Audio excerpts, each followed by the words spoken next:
A look at the most violent drug cartels. The Cali Cartel, founded by brothers Gilberto Rodriguez Orihuela and Miguel Rodriguez Orihuela, alongside José Santa Cruz Landano and Helmer Pacho Herrera. These four men built the wealthiest and most secretive criminal empire in Colombia, while Escobar was busy with bombings and assassinating presidential candidates. The Cali Cartel preferred to simply buy their influence, but that doesn't mean their hands were clean of blood. In January of 1988, they parked a car packed with 80 kilograms of explosives in front of the Monaco building where Escobar's family lived. Escobar's daughter, Manuela, suffered permanent hearing loss as a result. They failed to take Escobar out, but they ignited a war that left over 100 people dead in the following months. Between 1986 and 1994, Henry Loaiza, nicknamed the Scorpion, took part in the Trujillo massacre. 245 people were tortured, dismembered with chainsaws, and then dumped into the Cauca River. The victims included the local priest, Tiberio Fernandez, who was beheaded and thrown into the river for publicly speaking out against the atrocities. And all the while this was happening, the Cali Cartel continued to bribe institutions. 17 police officers were on their payroll, and Ernesto Samper's presidential campaign received $4 million in funding. All of this comes from confessions personally signed by the Rodriguez Orihuela brothers. After they were captured, they negotiated for reduced sentences. The money they stashed away in the Cayman Islands, Switzerland, and other countries remains missing to this day. Even from prison, they were still able to call the shots. Although the judicial system went through the motions, it never truly managed to shake their foundation. The Gulf Clan. This is the oldest criminal organization in Mexico. It was founded in the 1930s by Juan Nepomuceno Guerra in Matamoros, Tamaulipas. It originally started by smuggling alcoholic beverages during the Prohibition era in the United States. Decades later, it evolved into one of the most brutal criminal powers in North America. Its leader, Juan Garcia Abrego, was the first Mexican drug lord to be included on the FBI's 10 Most Wanted list. Under his command, in 1984, 6 people were executed at a clinic in Matamoros called the Riot Clinic, where members of rival gangs were being treated. In 1991, 18 prisoners were murdered at the Cerrizo prison in the same city. When Ocio Cardenas Gillian took control, he recruited deserters from Mexico's elite military units and turned them into his own private army, the Zetas. With these men at their disposal, the Gulf Cartel did something Mexico had never seen before. In 2010, the Zetas split off, and the ensuing war tore the state of Tamaulipas to pieces. Armed convoys of over 30 trucks faced off in the streets of Meyer. The local population fled in droves, and entire villages became ghost towns. In 2023, 4 Americans traveled to Matamoros for plastic surgery and were mistaken for rival gang members. They were kidnapped in broad daylight. Shade Woodard and Zindel Brown were killed. A passing Mexican woman was also struck by stray gunfire and died. Afterward, the Gulf Cartel wrote an apology letter and handed over 5 of their own men, bound, to the authorities. As if that could make up for everything. The Gulf Clan, Colombia. This is currently the largest criminal organization in Colombia.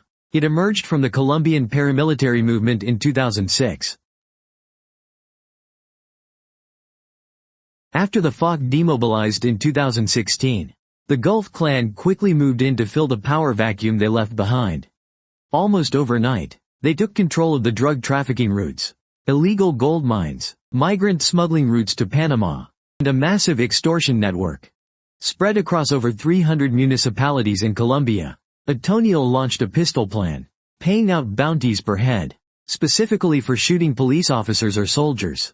After his brother Giovanni was killed by police in 2012, the Gulf Clan paralyzed the entire northern region of Colombia by launching an armed strike. Nobody was allowed on the streets, no shops were allowed to open, and no vehicles were allowed to run. Town after town was completely shut down by the order of a drug lord. When Antonio was extradited to the United States in 2022, they did it all over again.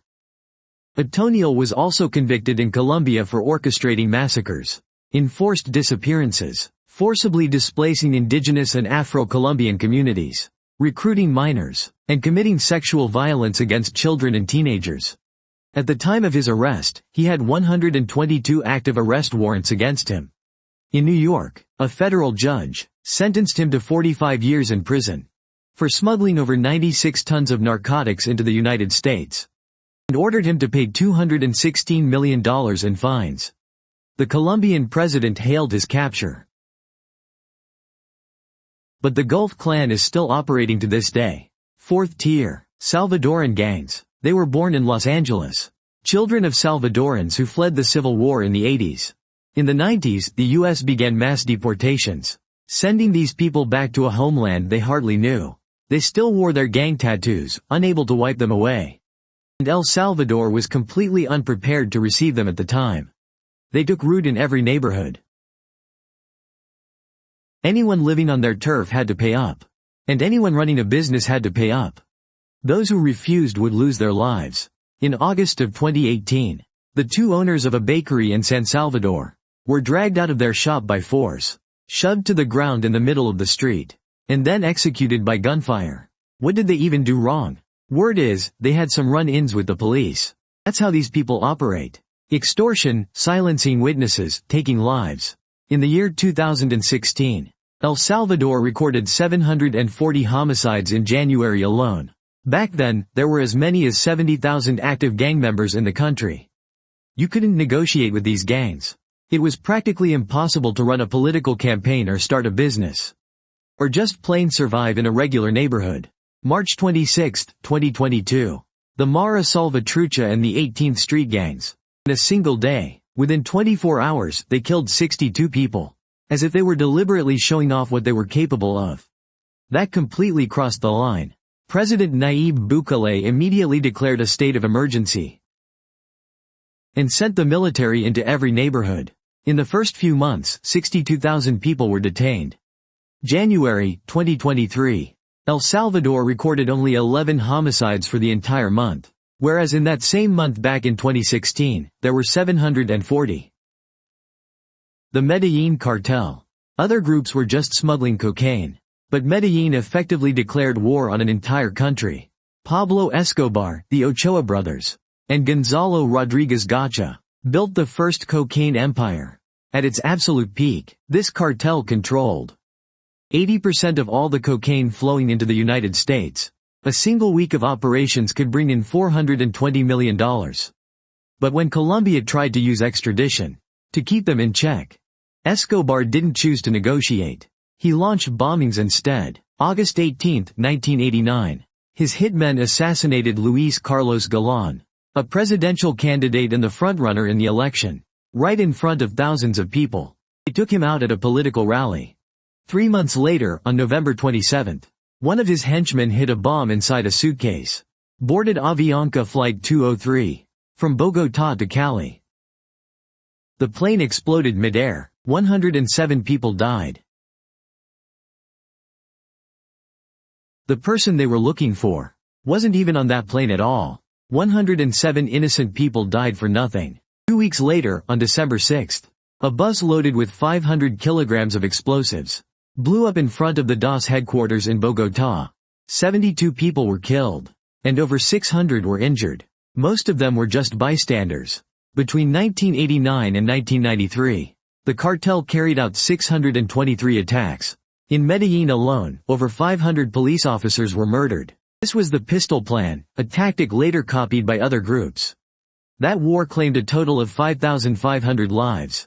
Escobar died on December 2, 1993, the day after his 44th birthday, gunned down on a rooftop in Medellin. The Sinaloa Cartel, co-founded by Joaquín El Chapo Guzmán and Ismael El Mayo Zambada, became the most powerful criminal organization in the Western Hemisphere, not because of brutality, but because of efficiency. In 2008, the cartel decided to take Ciudad Juárez. So they declared war on the Juárez cartel. That war lasted for 4 years, leaving over 10,000 people dead. In 2010, Ciudad Juárez averaged 10 murders a day, making it the most violent city in the world at the time. Meanwhile, in the states of Durango and Sinaloa, authorities discovered at least 383 bodies between 2011 and 2012. in clandestine graves, abandoned houses and open fields. They were all casualties of the cartel's territorial expansion. On May 15, 2017, on the streets of Culiacán, assassins gunned down the journalist Javier Valdez. He was one of Mexico's most important reporters covering the drug trade. The reason they killed him was simple: he refused to back down.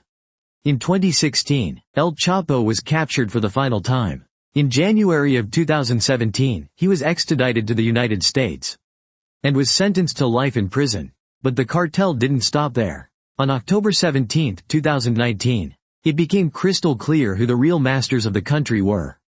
The military in Culiacán captured El Chapo's son, Ovidio Guzman, in a matter of just a few hours.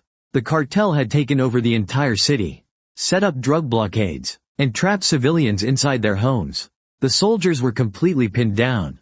The Mexican government released Ovidio that very same day. But the Sinaloa cartel's deadliest crime wasn't committed with bullets. From September of 2022 to August of 2023, 78,000 people in the U.S. died from fentanyl overdoses.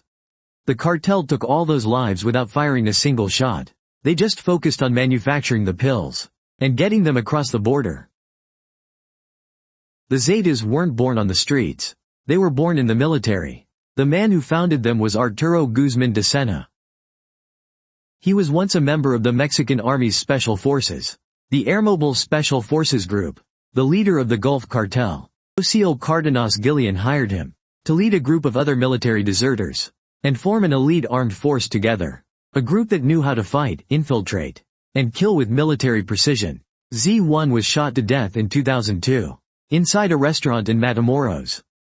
Afterward, Heriberto Lascano, nicknamed Z3 or El Lasca, took over command. He had been trained by Israeli special forces and the U.S. military. He was responsible for hundreds of murders. He was considered the second most wanted drug lord in Mexico, right behind El Chapo. The authorities offered a $5 million bounty for his capture. He wasn't just a boss. He was the architect. They designed methods that made the Zetas stand out. They were the first organization to use human heads as a public signal. The first organization to use acid or barrels of boiling oil to dispose of bodies. They called it making stew. Eyewitnesses once testified that they saw members of the group playing soccer with human heads. The rumors about El Lasca eating human flesh have never been fully cleared up. During the time he was in command, the following events occurred. August 22, 2010. In San Fernando, Tamaulipas, they intercepted 72 Latin American migrants. They tied those migrants up, lined them up in a U-shape, starting with the women, including a pregnant woman, and then executed them one by one with a single shot to the head. 2 survivors managed to escape by playing dead. 8 months later, 193 more bodies were discovered in that same town, all buried in secret graves. August 25, 2011. They stormed the Casino Royale in Monterrey, poured gasoline and set it on fire. They locked the only exit. 52 people were burned to death. The cause was the casino owner's refusal to pay a monthly protection fee of 130,000 pesos. El Lasca died in October 2012. At least, that's what the official report says. That same night, a commando squad stormed the funeral home, threatened the staff, and stole the body. The government has never seen that corpse since. The Jalisco New Generation Cartel, led by Nemesio Oseguera Cervantes, known as El Mencho, was founded single-handedly by him. El Mencho, around the year 2010, rose from the ranks of the Milenio Cartel. From the very beginning, his strategy was crystal clear. Use maximum violence to send a signal. They initially acted under the name Mata Zetas, Zeta Killers. In 2011, they were on the side of a highway in Veracruz, dumped 35 bodies, and left behind a banner with a signature. On the very same day, another 30 bodies turned up elsewhere in the city.